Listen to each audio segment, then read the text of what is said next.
Pinupuri ka namin, O Diyos, Ama, Anak, at Espiritu Santo.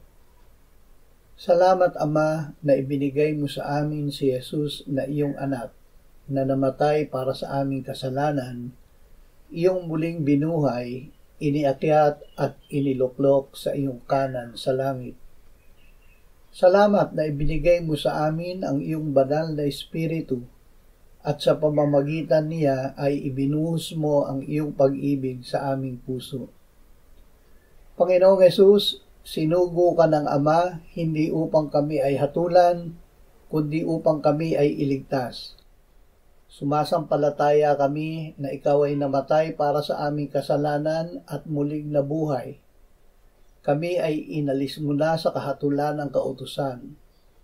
Ang kabayaran ng kasalanan ay kamatayan, ngunit ang kaloob ng Diyos na walang bayad ay buhay na walang hanggan sa pamamagitan mo na aming Panginoon. Amen.